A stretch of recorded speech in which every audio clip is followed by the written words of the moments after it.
for coming. I'm very excited about this panel. I'm just your lowly moderator today. So my job is just to showcase the three wonderful panelists we have in front of us. And I'll announce the order. Francisco Aragón will speak first. And then Kirstin, Valdez, it's Quade, right? Quade will speak next. And then Héctor García Chavez will actually finalize things for us. So I'm going to start by introducing Francisco, and I'll just get up and introduce each speaker as we work through the panel so that the biographies are fresh in your head. Good? Okay. Francisco Aragón is the author of 2 books of poetry, Puerta del Sol with Bilingual Press, and Glow of Our Sweat, Scapegoat Press, as well as the editor of the award-winning anthology The Wind Shifts, New Latino Poetry with the University of Arizona Press. His 3rd full-length book of poetry, After Ruben, is forthcoming in 2020 with Red Hen Press. Among his distinctions are Outstanding Latino-Latina Cultural Arts, Literary Arts, and Publications Award given by the American Association of Hispanics in Higher Education, which is the AAHHE, as well as being a finalist for the Split This Rock Freedom Plow Award for Poetry and Activism. He has performed his poetry widely at universities, galleries, bookstores, and festivals, including the Dodge Poetry Festival, and he's on the faculty of the University of Notre Dame's Institute for Latino Studies, where he directs Letras Latinas, the ILS's literary initiative, and teaches courses in Latinx poetry and creative writing. A native of San Francisco, California, he divides his time between South Bend, Indiana, and the Washington, D.C. area. His presentation is going to reflect on the work of 4 Latinx poets with this interest or question about migration and the Catholic experience.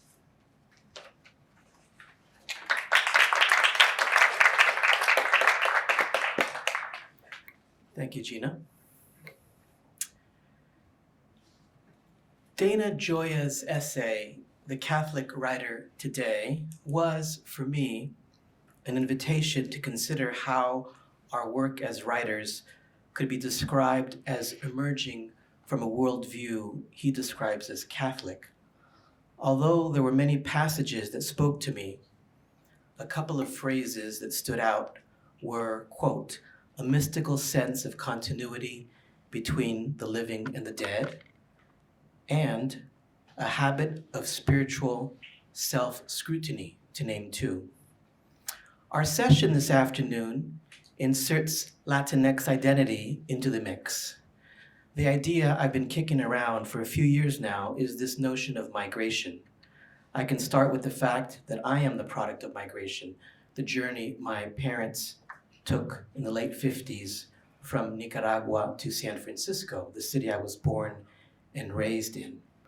When I survey the landscape of US Latinx poetry, it seems to me that this might be one of the things we bring to the table, that our work typically includes, literally or metaphorically or spiritually, a story about migration, a journey that can be imbued with what Dana Gioia calls a longing for grace and redemption.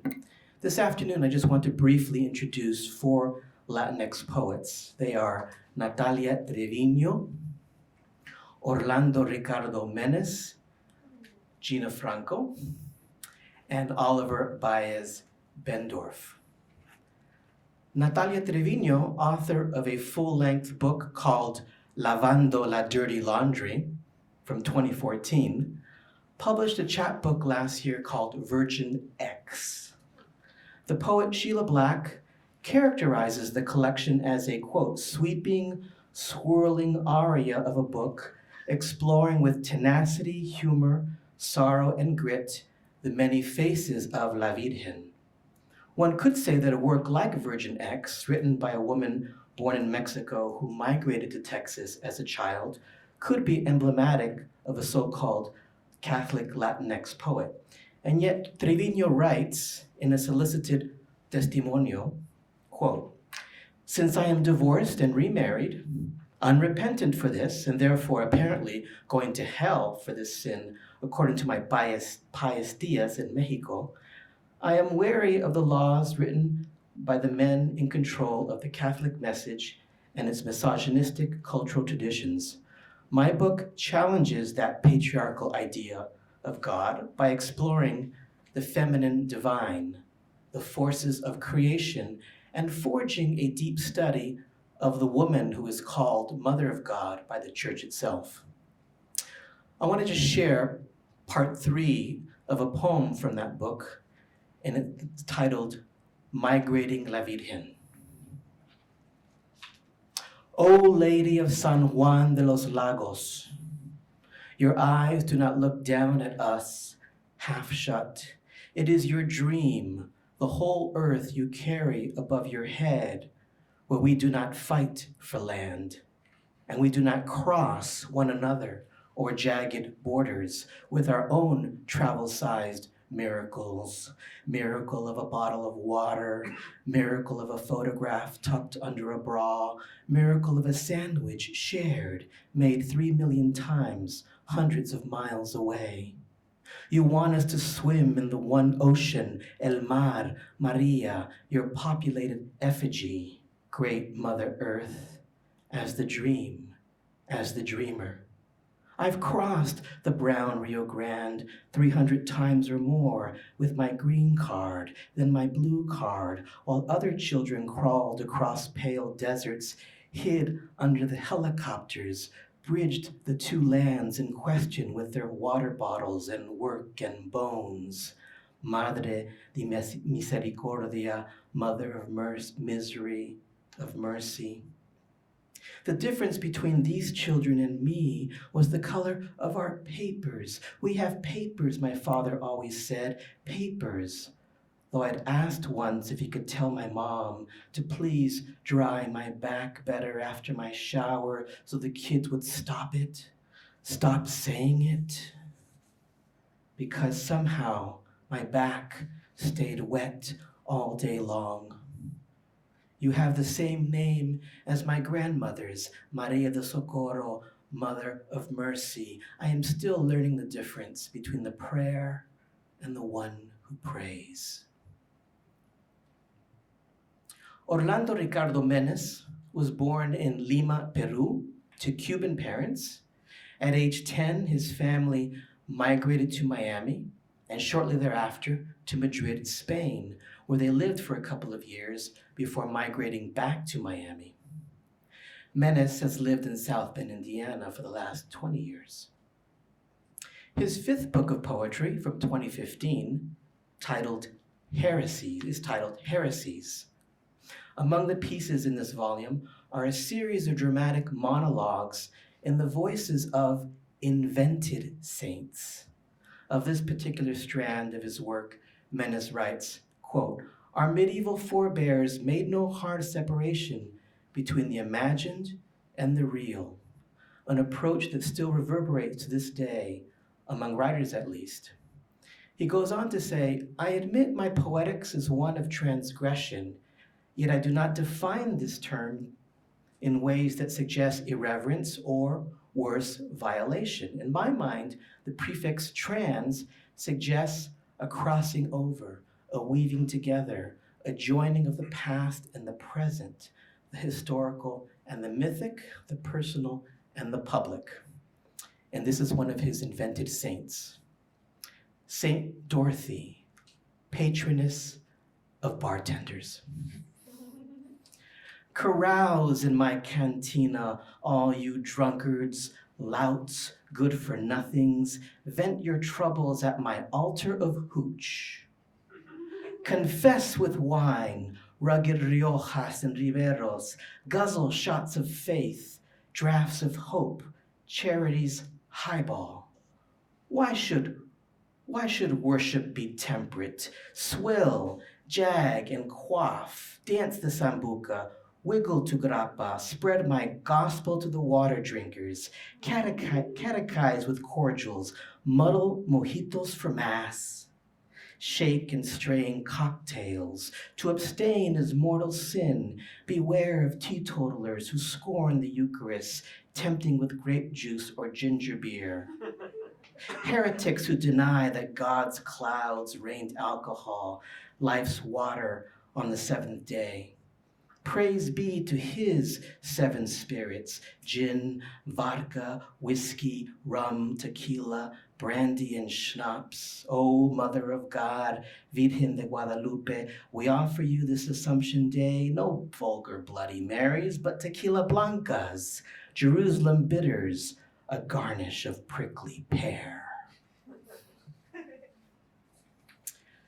Gina Franco, who read for us yesterday afternoon, is about to publish her second full-length book of poems titled The Accidental.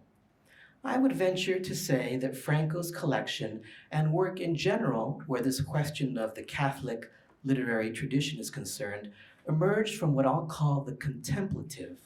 Franco, when offering a reflection, writes, in part, "It's not an opposition against the aesthetics of atheism, nor secular humanism, nor against any perceived threat of religious otherness. Rather, for me, it is a faith in the contemplative, incarnational work of making poems where I can ask God the hard questions about evil, suffering, injustice, hatred, and longing, but also about beauty, love, sacrifice, reality, and awe."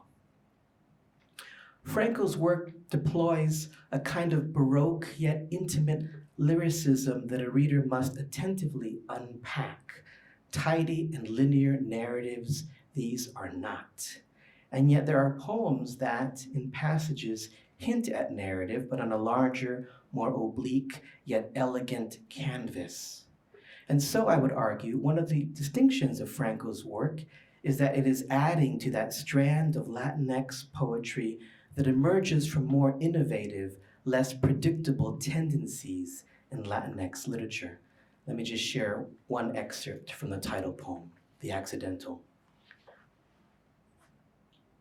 Then the soul lost sight of the Father too.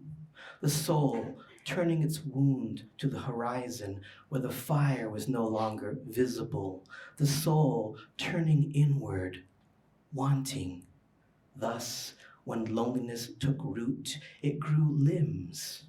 It grew a tensile, nervous lattice of branches racing into the cavity at the center of its head, under its skin, into its cranium and eyes, so that through the brambles shuddering in its crown, the soul saw something of itself with its own eyes turned inward, eyes for the picking, clustered like cherries.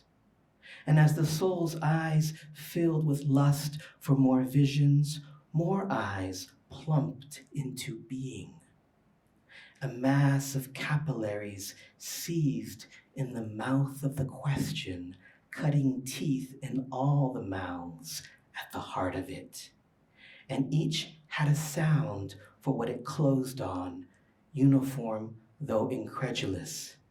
Here I am. It was the sound of a feast. Startled aloud, the owls rose up with wings and a furl of calls from their roosts on the crags. The soul plucked pulp from the thorns, brought it through the brambles, brought it witting to its mouth. I am who that is who. The fourth and final poet I want to bring to your attention is Oliver Baez Bendorf. He is the author of two full-length books, The Spectral Wilderness and Advantages of Being Evergreen. But once again, I want to focus, as I did with Natalia Trevino, on a chapbook slated for publication this fall titled The Gospel According to X. Of it, Baez Bendorf writes, "Confession as a mode shaped the contours of my adolescence. And when I fell into the arms of public school for high school, I believe I kept with me the paradigm of sin without a corresponding paradigm for redemption. Poetry became that for me, as well as queer community. So when I write in my chapbook, The Gospel According to X, where X is figured in moments as a sort of trans Jesus figure, I want to tell him he does not need to confess himself, does not need to be sorry, has not sinned, but what do I know? The chapbook is made up of untitled prose poems, and here is the penultimate one.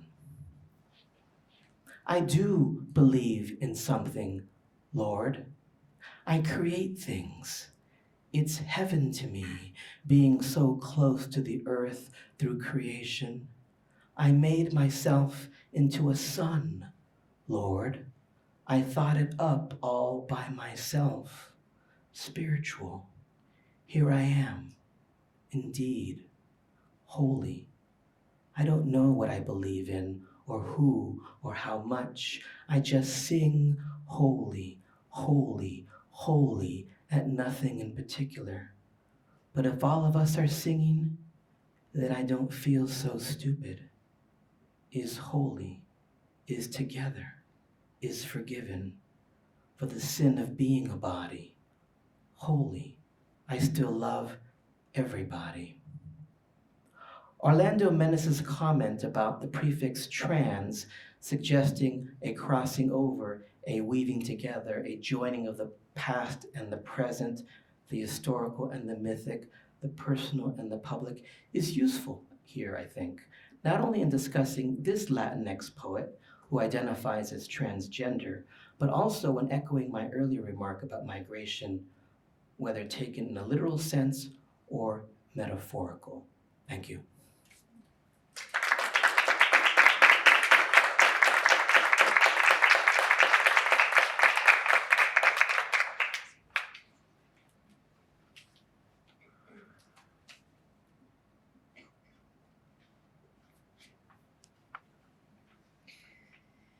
Kirstin Valdez Quade is the author of the short story collection Night at the Fiestas, a New York Times notable book which won the John Leonard Prize from the National Books Critics Circle and the Sue Kaufman Prize from the Academy of American Arts and Letters.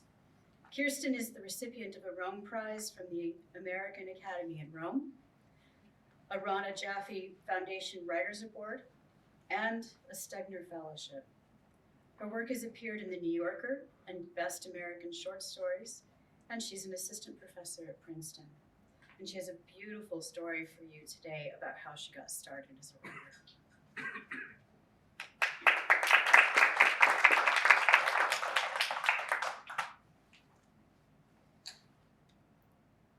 Thank you, Gina, and thank you to all of you for being here. It is a real gift to be here with all of you and to be having these conversations. I feel incredibly lucky. So as Gina said, this is this is an essay about my first published piece. My first published piece was in a book called The Healing Touch of Mary, referred to in my family as Touched by a Virgin. The Healing Touch of Mary is a collection of testimonies by people who had been healed, touched, moved, or otherwise interfered with by the Mother of God. It might best be categorized as the kind of book a great aunt might buy you for a confirmation gift and that you probably never read but feel too guilty to give away. It's a chicken soup for the soul, Mariolatry edition.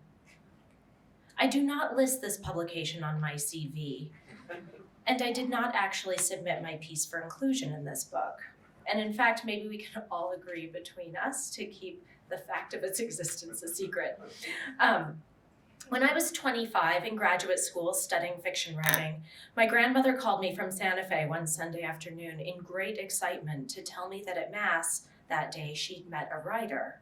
A real writer, she clarified, as I did not yet count as a real writer, to her, to myself, to anyone. Oh, was she nice, my grandmother said. I told her you wanted to be a writer too. I didn't think much of this. My grandmother is always meeting people. In a family full of shy people, my grandmother is the one outlier. She favors bright colors, golds and magentas and pinks and reds, and loves a party. When I was in high school spending summers with her, if we were out for dinner, she'd ostentatiously place her margarita on the table between us so I could take sips. She makes friends everywhere, on planes, at the grocery store, in public restrooms. Of course, she'd befriend a new face at Mass. Then my grandmother went on to say that she'd invited this real writer home for lunch and had shown this real writer my, quote, beautiful story, unquote, and that this real writer had asked to keep a copy of it. You can see where this is going, but I couldn't. My beautiful story, as my grandmother called it, was my college application essay, written when I was 17. It was about attending Mass with my grandmother at the St. Francis Cathedral in Santa Fe. It was also about my special affection for and fascination with the wooden statue of the Blessed Mother brought by the Spanish in 1626 during their conquest of the New World, a bloody conquest they framed as a holy war.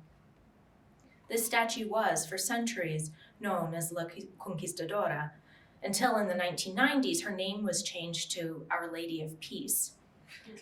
Revisionist history, if ever there was. From the prayer on a prayer card, O Conquistadora, our patroness and queen, through Jesus Christ, the Prince of Peace, convert all the infidels and enemies of the peace of Christ. Also, O Conquistadora, our patroness and queen, the woman whose seed will crush the serpent's head. La Conquistadora stands 2.5 feet tall. Her carved face is placid and regal and a little bored-looking. Her hair, a wig, is thick and dark under a veil. Sometimes, though not always, she holds a wooden infant Jesus rather loosely in her large, stiff hands. He has to be pinned to her dress, and the startled expression on his face reflects his understanding of his precarious position. La Conquistadora is the oldest continuously venerated image of the Blessed Mother in the United States. She lived in Santa Fe for 50 years, until the Pueblo Revolt in 1680, when the Pueblo people retook the land that had been stolen from them by the Spanish. The remaining Spanish settlers fled with the statue.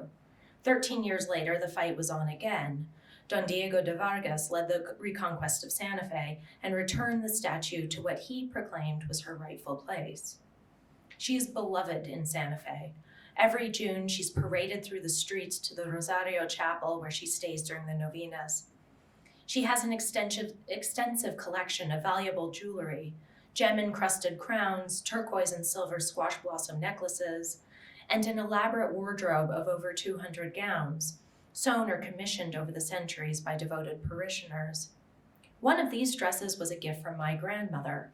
When I was 11, I went with her to choose the material, a shimmering pink gold paisley lame, exactly the fabric my grandmother might choose for her own gown, if she were to have one made.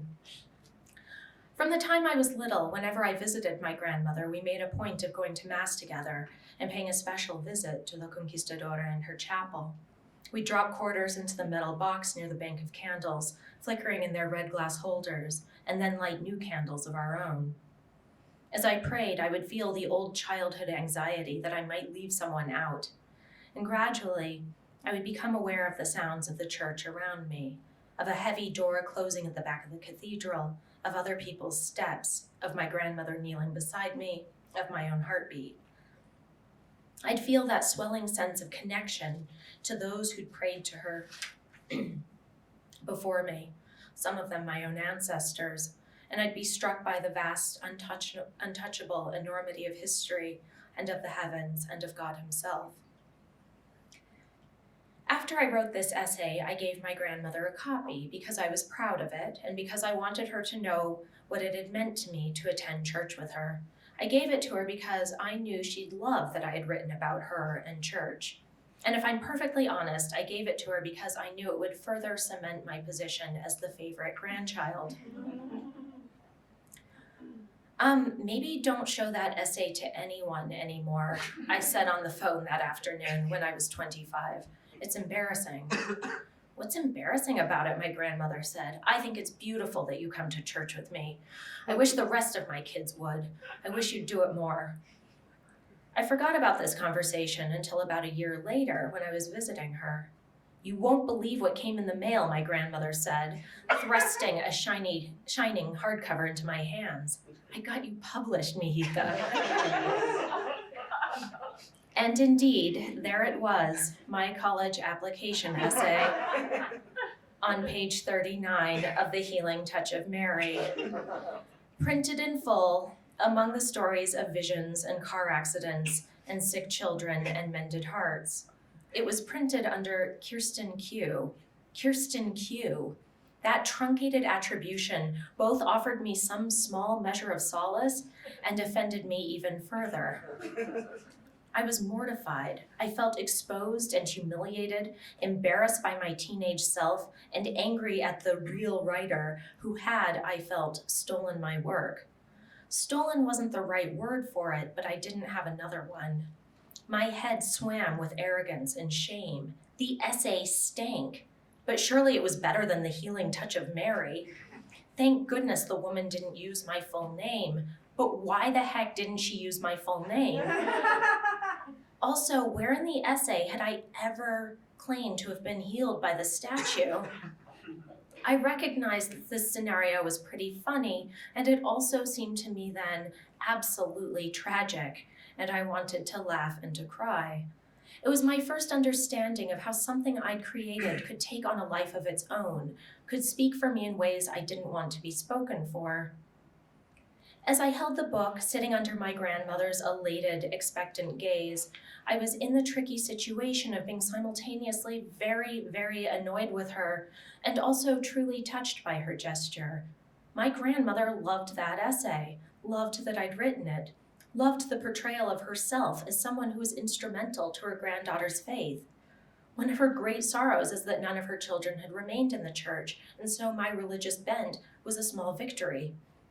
She knew how much I wanted to be a real writer, and she was pleased with herself for getting me published, for managing so easily to do for me what I had not yet managed to do for myself. It didn't occur to my grandmother that I might not be thrilled to show up as Kirstin Q in the pages of Touched by a Virgin. It didn't occur to her that her granddaughter could be such a tremendous snob. How could it? How could she guess at the intensity of my secret ambitions? First, she was under the impression that I was a nice girl. Second, my grandmother is not herself a reader, which hasn't stopped her from offering me quite a bit of publishing advice over the years. When you finish your book, Heatha, you should tell Oprah. Let's set aside for a moment the ethically problematic decision of this real writer to publish without permission and without proper attribution the work of another person. There is a reason writers generally do not hire their grandmothers to be their agents. My college application essay, while written with great feeling and earnestness, piles and piles of earnestness, should never have been published.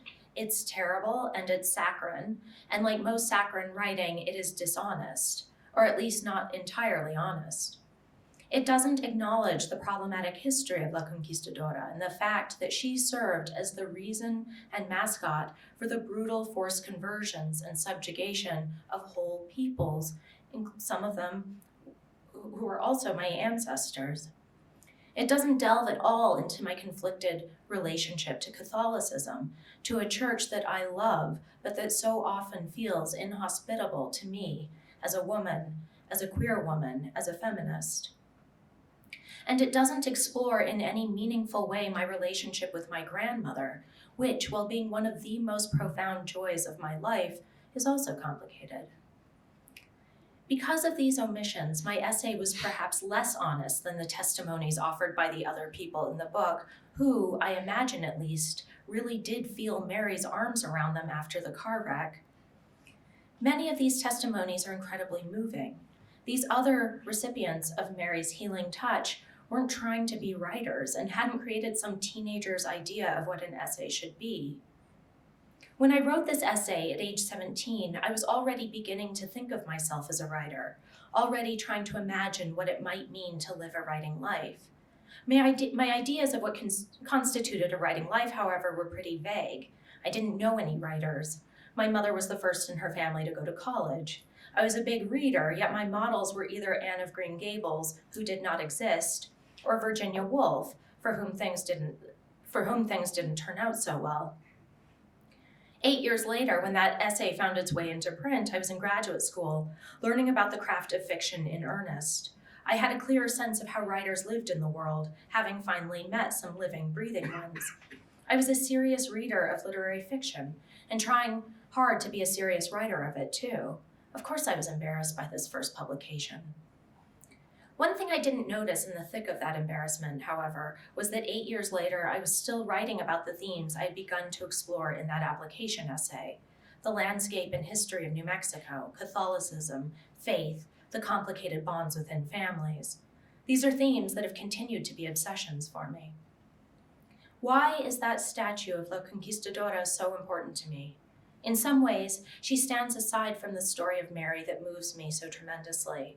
She doesn't conjure for me the Mary of the Annunciation, that startled young woman who must have been terrified by what was in store for her, and maybe a little proud, too, for having to have been chosen for the task. Nor does she conjure the terrible pathos of the Pietà, that shocked and grieving mother who had to watch her young son die in the most painful way imaginable, who had to watch his fear, who must surely have doubted her God's goodness. La Conquistadora, poised high in her carved altarpiece, feels so entirely of a particular place and of a particular people, so much a part of a particular history. I imagine her gazing out over 4 centuries of bowed heads, listening to countless pleas for her intercession. She hears all of our pains and hopes and ambitions, our smallness, our failings. She is witness to how we can use God for our own purposes. She stands as a warning.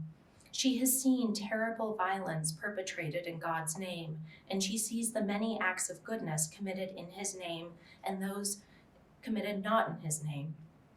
Mostly, she patiently hears our stories, and she understands how sustaining those stories are. It's been a while since my grandmother and I have paid a visit to La Conquistadora. My grandmother is 93. She has Parkinson's disease. Her mobility is limited and she's often in pain. She mostly watches Mass on television, and a deacon comes by on Wednesdays to bring her communion. When I suggest going to the cathedral, she sighs and says, "Oh, mijita, it takes me so long to dress." And I leave it at that because it's easier on her, but mostly because it's easier on me. But La Conquistadora is waiting. I imagine her wondering where we've been. I think it's time we paid her a visit. Thank you.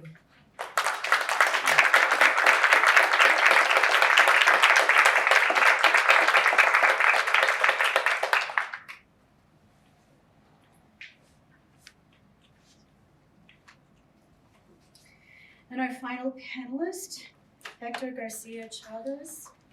I'm going to say up front, my father really shamed us out of speaking Spanish. I grew up with Spanish speakers, but I am not a Spanish speaker, so I'm about to possibly butcher the most beautiful language on earth. So just bear with me. Thank you. Héctor García Chavez is a senior lecturer, a Loyola Sujak master teacher, and was recently awarded the Ignatius Loyola Award for Excellence in Teaching. He is program director of Loyola's Latin American and Latino Studies and teaches courses on the Spanish language, Latin American Iberian literature, Latin American studies, and queer theory. His research interests include masculinity studies in Mexican literature and film, transnationalism and identity in 20th century and 21st century Latin American and Iberian literature, and US Latinx and gender studies. He has most recently given talks on Mexican transnationalism and queer studies at the ACLA, Universidad Iberoamericana, and the UNAM, Universidad Nacional Autónoma de Mexico. He is presently working on a book project titled Propaganda, Escándalo, Insulto y Provocación, los comportamientos y fenómenos en motivos de la esfera pública. It's a long title. With Doctora Ana Maria Serna at the Instituto Mora. In his own words, he says that in his presentation, I will be focusing on Chicago popular Mexican religiosity, matriarchy, and La Virgen de Guadalupe. My 3 showcase Mexican U.S. Latinx writers are Raimundo Salazar, author of The White Rhino, a Latino English teacher's blog, Anne M. Martinez, Catholic Borderlands, Mapping Catholicism onto American Empire, 1905 to 1935, and Elaine A. Benya, Performing Piety, Making Space Sacred with the Virgin of Guadalupe. And as I understand it, these are all speakers from the Hank Mexican Conference that you may be addressing. Exactly. And then he says he's going to finalize this presentation, focusing on how contemporary U.S. Mexican X and Latinx artists and their unique Catholic experiences are transforming Catholicism, hegemonic vertical structures, and creating new expressions of inclusion and expanding Catholic identities. You read the whole thing? Mainly, he says, he's going to finalize this. In short, transnational Catholic Mexican religiosity meets queer theory. Yes. Thank you. Thank you. So I have a PowerPoint presentation because I have a visual impediment, and it's easier for me to speak and see images than it is to read. So bear with me. And again, my Mediterranean Mexican Baroqueness came out in the email. Thank you, Gina, for reading everything I sent you. So I will try to be succinct and direct. I want to thank everyone who's here. The invitation came in June when I was in Barcelona, and I was reading Lucia Berlin at the time, and Guadalupe Nedel, who I have up there next to other books that inspire me plenty. So I have lots to share. I'm trying to be as succinct and focus on what happened. It'll be 5 years now with the Hank Center's Mexican Catholic Conference, which was focused on the Mexicans. So again, surprise, I have a long title to share with you. Catholic Mexicanexes, and in Spanish we would say Mexicanes, the X is pronounced as an E. In Chicagolandia and beyond, diverse, dynamic, and ever-expanding Guadalupanes. I can explain what the X means if you're not too in tune with what's happening with US Latinx and also Latinx from a Latin American perspective. So again, a little bit about myself when I was asked to speak. It is about the lived experience, and I gather that from the presenters before me, that what I'm speaking about and presenting will be part of the same conversation. I'm from Durango, Mexico, which is part of the colonial part of Mexico City, which ends with what is now Nuevo Mexico, which was part of the Spanish colonies for many, many, many, many years. So that's the town square in Durango. If you're curious and you might ask, well, what's La Nueva Vizcaya? Vizcaya is Basque, as in Basque country, where San Ignacio de Loyola was born. So it's not Spanish. That's why Durango doesn't sound like other, say, Latin American or Spanish cities. To get a sense of where I'm from, I'm not from Cancun, I'm not from Acapulco. I was born at about 2,000 meters, which is about 6,000 feet. So think Colorado, and the mountaintops where it snows in the winter can get to about 10,000 feet. So I'm not speaking from a place that speaks to sugar skulls, to iguanas in Oaxaca. It's a different type of Mexico. Mexico is mucho Mexicos. There are many Mexicos in Mexico. And Chicago is part of that. This is a text that comes from a very dear place in my heart.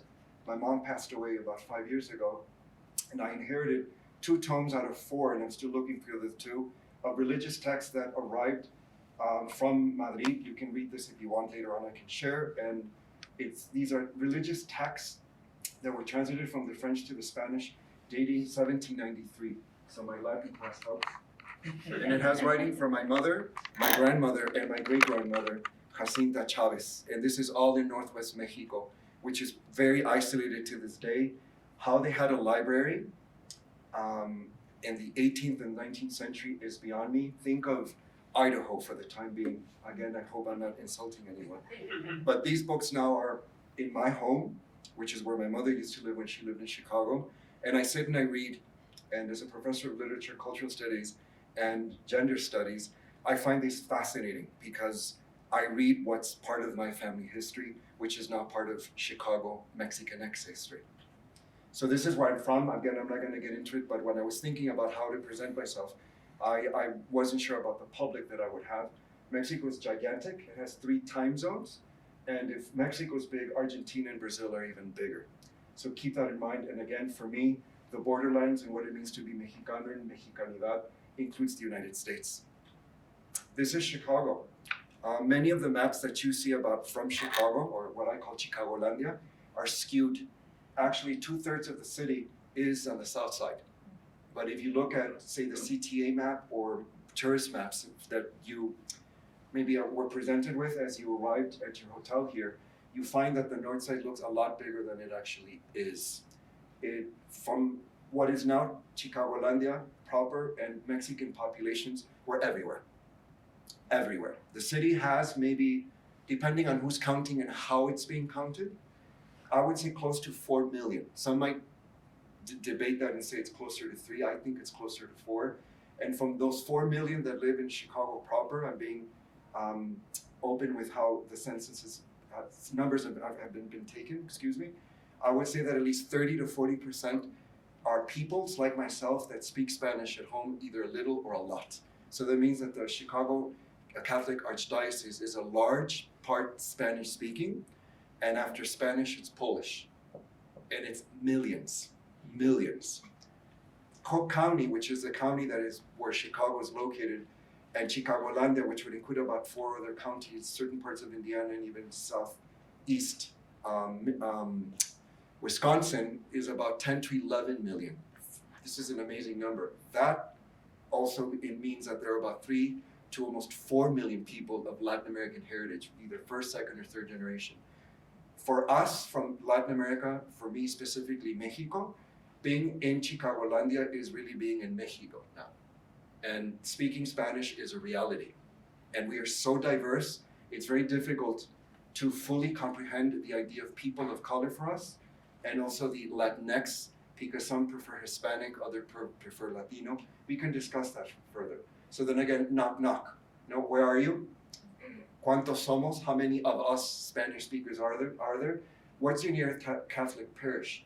Chicago is amazing. If you just walk around, especially in the older parts of the city, you will find that there are many Catholic parishes a block or 2 blocks away from each other. I'm thinking of a neighborhood which I call La 18, known popularly now as Pilsen, La 26, Old Town, which for some is East Ukrainian Village, etc. It depends if you're a Chicago native. There are churches everywhere. When I visited Milwaukee, I find the same. So what are used to be historically German or say Polish and then Italian and then Mexican, it's amazing. What's key here is to figure out what's happening with school closings and Catholic school closings, church closings, is ¿cuántas hay? ¿Dónde están? So where are these Catholics? Where are these parishes? And how much do they cost? So I have lots of family here in Chicago. I'm one of 4 and I'm the last of my siblings to come to Chicago. And we were raised in Catholic education here. And my nephew, who I had breakfast with this morning, Joaquin Santiago, was 4. And I asked how much they're paying for his Catholic education. Right there, next to Midway. More than $4,000. That's middle to high middle class because Chicago is expensive. So I started thinking, my goodness, if it were not for these, quote, ethnic Catholics, who I don't call minorities, I'm not a minority, how do they pay for this? How do they keep the Archdiocese of Chicago, which I believe is the 3rd largest as far as numbers? Again, I'm sure there are experts here, people who have more of a sociological background. But I find that interesting. We are the present and the future of Catholicism here in Chicago. Not just Spanish, it's Polish, it's also the Filipino, the Central American. We're very diverse. So part of what I do as a professor here is trying to speak about stereotypes openly. And also to help my students, many of them who self-identify with many, many different intersectional identities, to piece together what's happening, especially with the president and the White House administration we have. So some of them are tongue-in-cheek, some of them are funny, but it's also to get them to rethink what it means to be Hispanic, Latino, from their own perspective, not from what's coming from outside. That's a complicated dialogue to be having. So when I came to the States, it was, I forget the name that you have this in English? Speedy Gonzalez. ¿De qué me están hablando? And then I learned that this is in the Art Institute, and I love La Cucaracha by Lalo Alcaraz, because he does this amazing cartoon type. Then again, the Pope is Latin American. Yes, he's of Italian background. Surprise. To be Latin American means to be connected to other parts of the world. And then, fun facts. Some immigrants crossed a field and some crossed an ocean. Some early immigrants were psychopathic criminals. Gracias Cristóbal Colón. And again, we can discuss, because from a Latin American perspective, post-colonial theory, I let students know that, he's problematic. Depends on where you are. Puerto Rico is not Peru, and Mexico is not Argentina. And how he's celebrated or not is very interesting. I do a lot of film, so I have students see films that are not usually as common. Thanks to Netflix, Roma is what it is. And Rabioso Sol, Rabioso Cielo is an amazing film which is in black and white as well and speaks to same-sex desire. So this speaks to how in Mexico, in Latin America, we are and have been speaking about gender and pushing boundaries.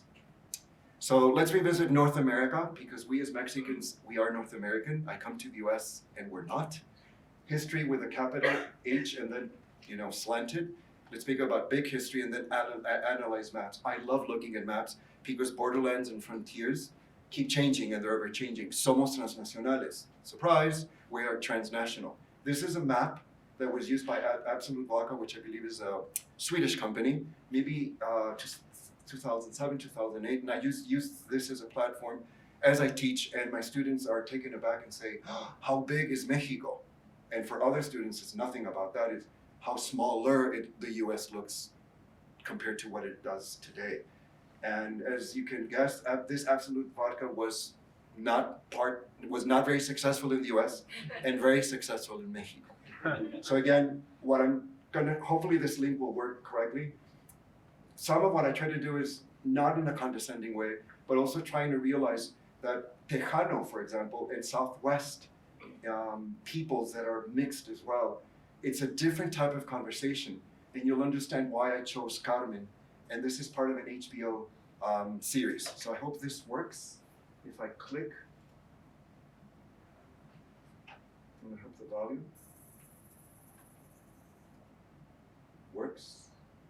I should have checked.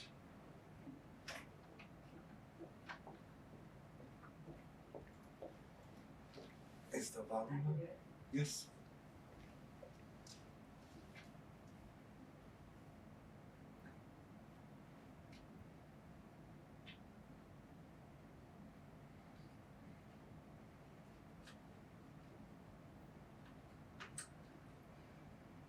So that should be it.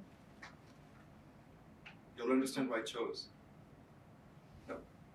I love the way things inspire magic.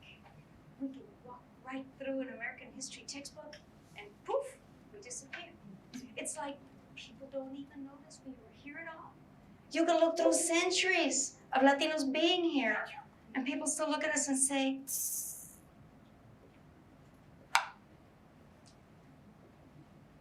I love the way Latinos inspire magic. We can walk right through an American history textbook and poof, we disappear. It's like people don't even notice we were here at all. You can look through centuries of Latinos being here, and people still look at us and say, oh, you're Latino. Where do you come from?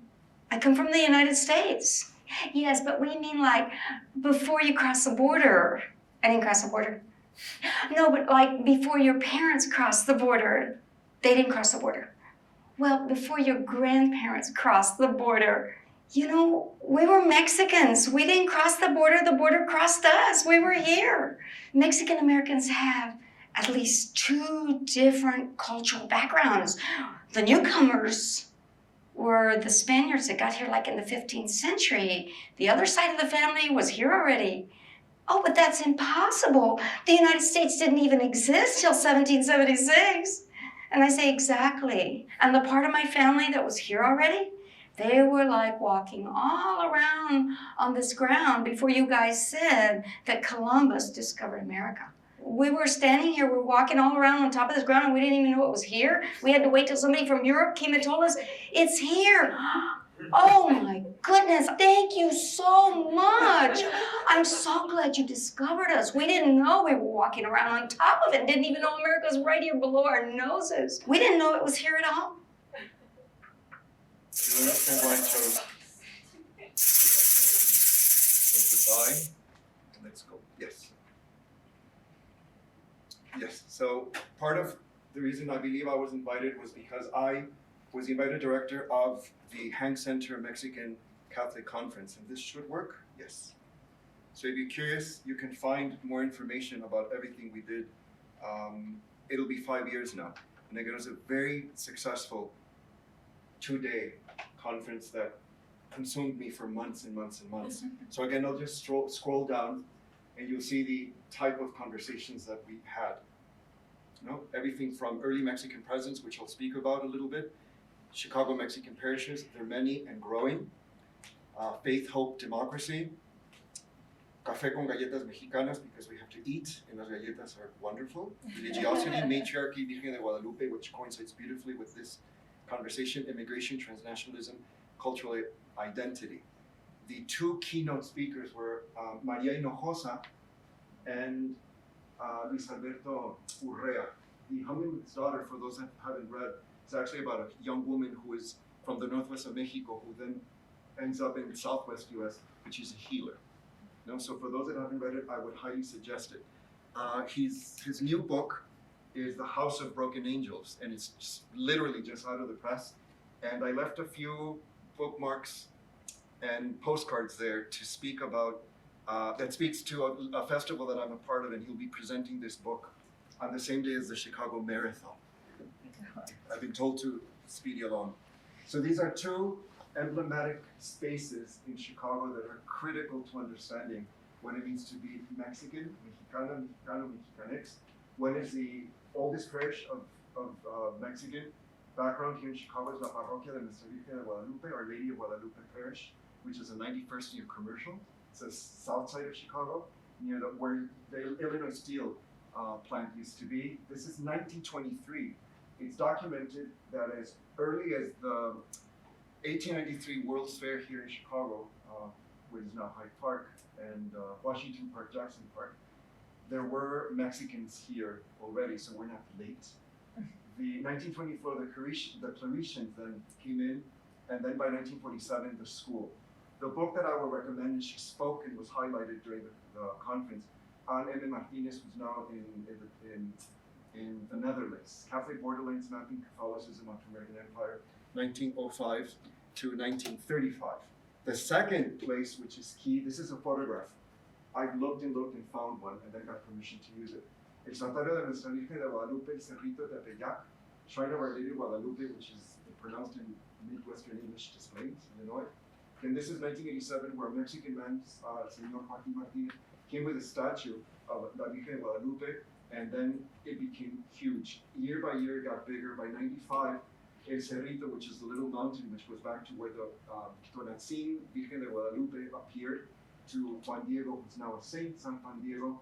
He started to build this. This is gigantic. You want to go to space where you just feel positive energy, this is where you would go.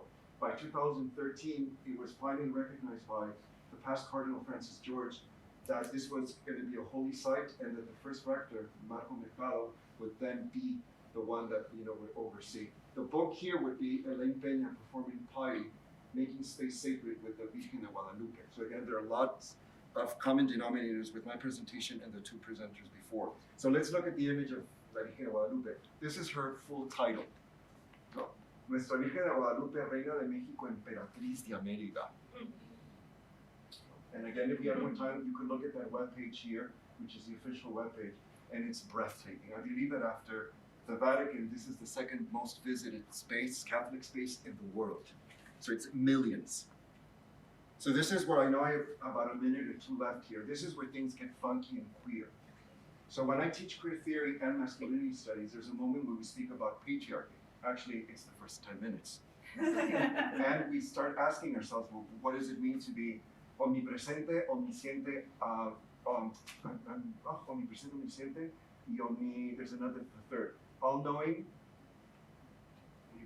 omnipotente, all-powerful, all-knowing, and all good, or seeing everything from my standpoint.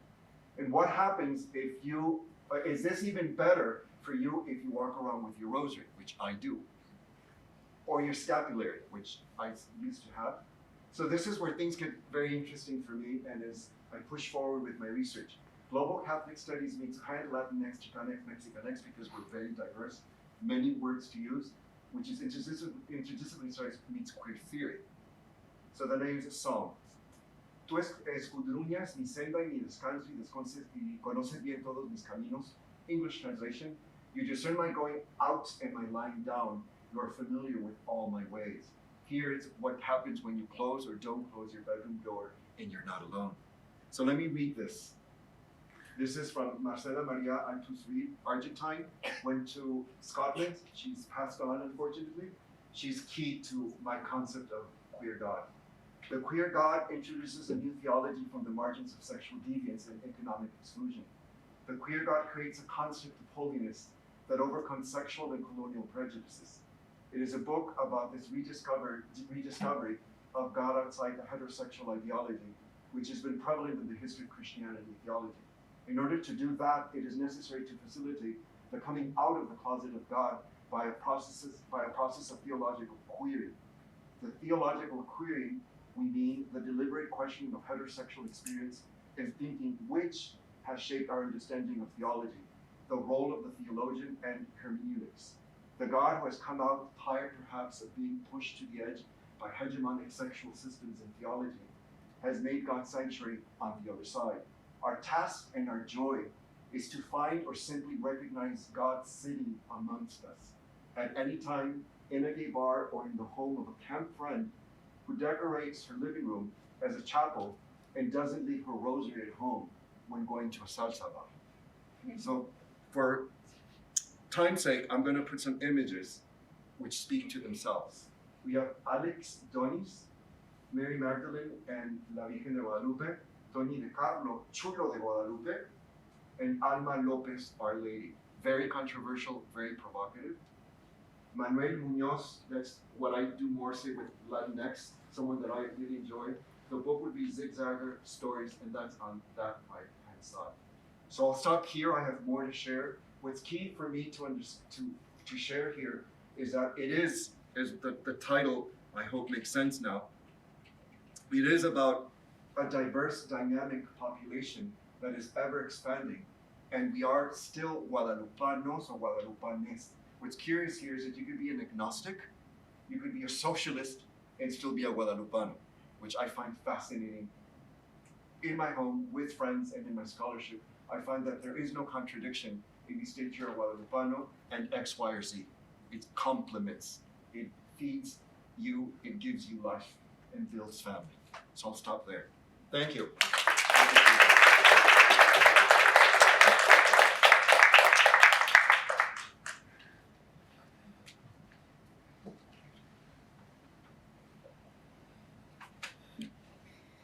I was asked to prepare questions for the panel, but we are down to.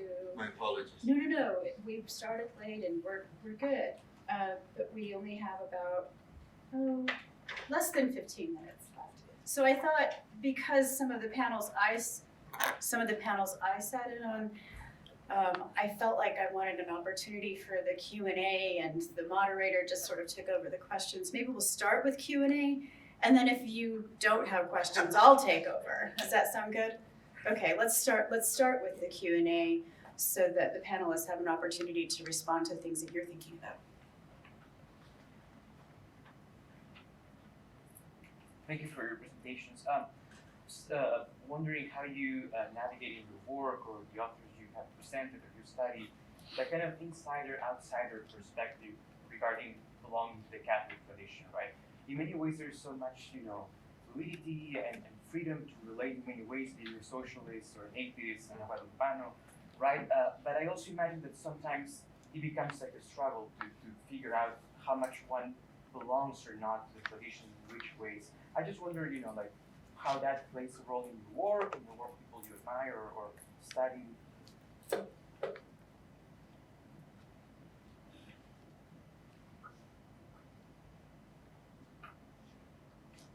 I'll say something. Do you want to stand here? If this is working. As I alluded to at the beginning of my paper, reading Dana Gioia's, I mean, for a long time, I'm a cradle Catholic, went to Catholic school for 12 years, teach at a Catholic university, but I would probably describe myself as more culturally Catholic. But Dana Gioia's essay, I thought, created a space to enlarge the tent, and in fact, yesterday he made a really interesting comment in which he talked about practicing Catholics, cultural Catholics, and even people who don't consider themselves Catholic, but because they grew up in that environment and with that imagery, it still is in their work, whether they want to acknowledge it or not. So that has made it easier to be part of the conversation. The other thing I'll say, and I'm going to borrow something that was said by a Puerto Rican poet named Aragón talking about the Latinx identity. And he said something that I thought was very useful. He said he's not interested in trying to pin down what it is. He's more interested in the conversation surrounding the question. And I would probably say the same thing as well, that being engaged in the conversation is what's interesting as opposed to trying to definitively define things in a categorical way.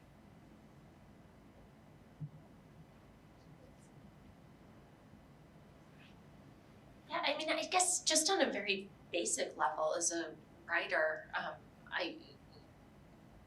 I'm always a little bit on the outside. I think a lot of writers are, and certainly, from the time I was little, we moved around a lot.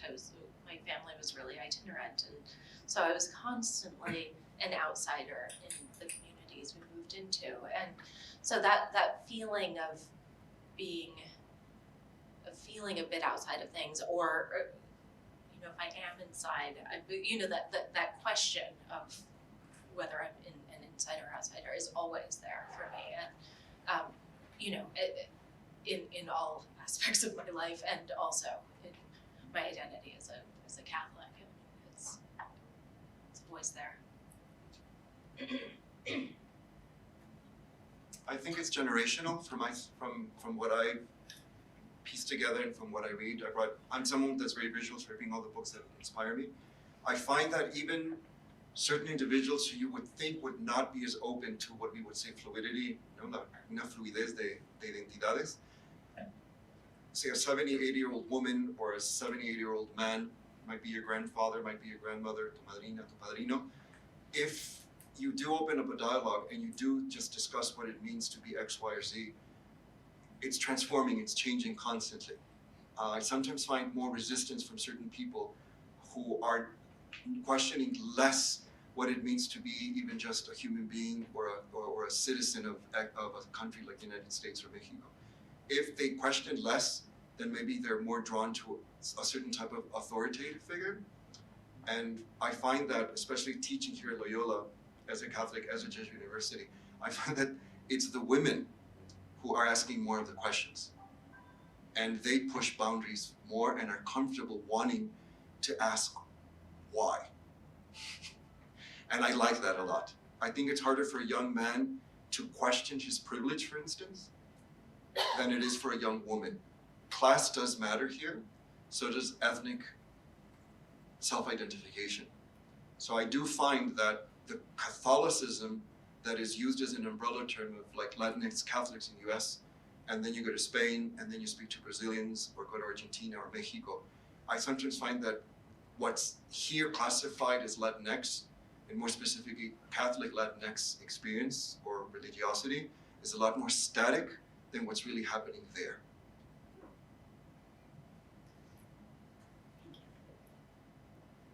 So one of the things that I think is really interesting about this panel is that Latinidad is a thing only within the U.S., right? And but it's this construct that we've had to do because that's the way we're lumped.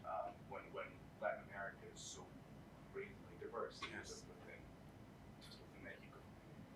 And what's interesting is that, you know, if you talk about Latinidad within Catholicism, right? So Latinidad within American Catholicism, that's kind of an interesting thing because are we what? Are we an exotic component adding spice to the life of American Catholicism?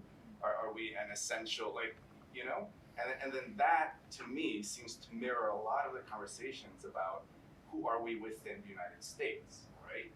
As the U.S. is changing demographically, are we a minority group? Are we a group at all? Are we an essential component?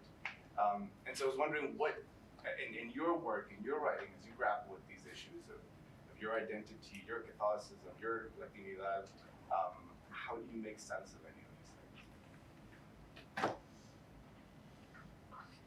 I have to think. Poquito más. Well, Sorry. I'll start by just saying a little bit about my institution. The 2019 is the 20th anniversary of the Institute for Latino Studies at Notre Dame. And the narrative they offer 20 years ago was surveying the landscape of the US, the evolving demographics, and realizing that the future of the Catholic Church in the US is Latinx. And so Notre Dame made the decision to respond by creating the Institute for Latino Studies because they like to think of themselves as one of the, you know, premier Catholic universities in the US. So I would say that depends on who's in charge. If you look at the numbers, I don't know the numbers by heart, but I would imagine that the percentage of Catholics who are Latino is probably pretty high. But the people who are in, you know, in positions of power, I imagine the numbers are reverse. So it depends on who you speak to. So I wouldn't think that the Latino presence in the U.S. Catholic Church is spice. I think we're the meat.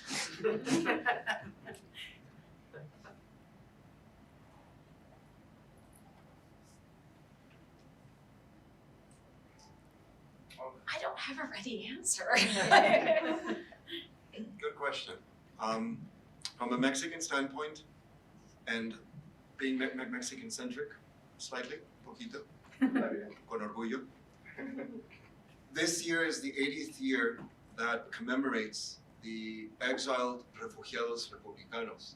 This is a 20 to 30,000 that fled Franco, when that regime, following Mussolini and Hitler, Franco.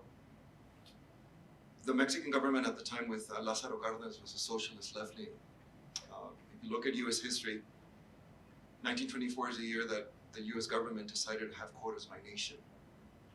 Certain countries were in, and certain countries were out. Back then, in the 20s and 30s, certain countries from the Mediterranean, including Italy, they were not seen as favorable immigrants. Eastern Europeans, which was code for maybe Jewish, Ashkenaz. So the Mexican government at the time, by 39, with Lázaro Cárdenas, thousands, many of them were left-leaning Segunda República, meaning they wanted women to vote. They wanted educación laica, lay education, not religious education. So they were pretty revolutionary. The Mexican Revolution had happened, Mexicans had been thinking about that, the intelligentsia. So you have in Mexico, you know, people who are part of, say, La Iberoamericana, which is a Catholic institution, which have the sons or daughters or grandchildren of these individuals who came from a different tradition. I'm not sure if I'm answering your, you know, complete question here, but thinking of that specifically, we celebrate that diversity, if you want, but everyone's still just Mexicano. You know, are you Lebanese like Carlos Slim? Está bien. So I think we're less caught up as in comparison to the United States. I think there's a lot that has to happen here. And again, as I mentioned before, I don't consider myself a minority. I speak the second most spoken language in the world. But it depends on who's in power and who's speaking and who's publishing. You know, it's amazing how when we go from one space to the next, you are who you are and who you're perceived to be. You know, so what languages do you speak? Or you're assumed to speak because of your last name or your appearance. So I think Chicago, and to be Chicago-centric again, is a very unique place because things are changing quickly here, and the Catholic Church in their diocese has to mirror more of what's happening in the Midwest as well. So I'll stop there.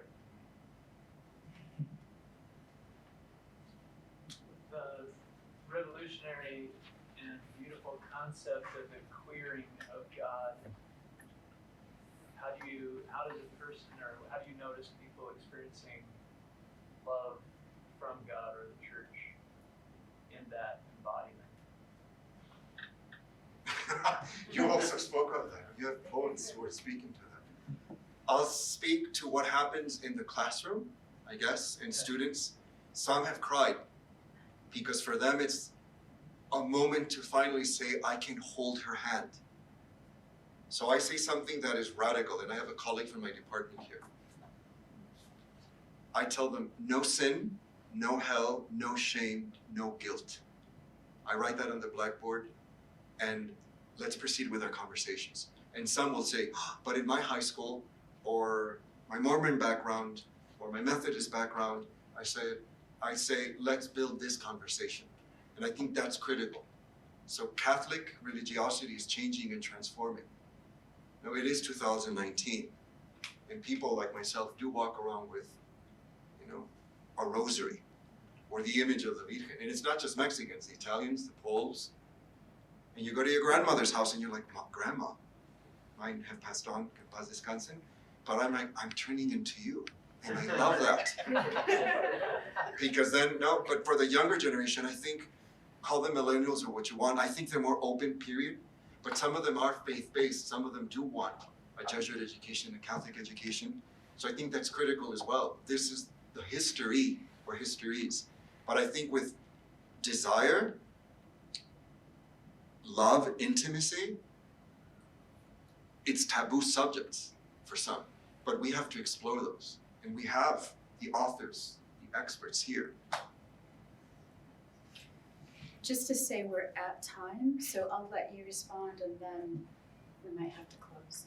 I'll just briefly say, the book I'm publishing in May, called After Rubén, is a reference to Rubén Darío. And one portion of the book talks about, I guess you might call it a controversy that emerged in 2012 when Arizona State University uncovered, I think it was nine letters from Rubén Darío to Amado Nervo, Mexican poet, which revealed for the first time, according to the letters, that there had been an intimate relationship between them. The scholar who uncovered those letters, a guy named Alberto Acereda, I'm told, was immediately became a pariah in certain literary circles for suggesting that Rubén Darío may have been involved in a queer relationship. And my project in the book is I've actually revisited some translations that I've done of his work, in which I take into account this new information and act accordingly in my translations of some of his work. So part of my project then is querying Rubén Darío based on these letters. Thank you all. I'm sorry we don't have any more time.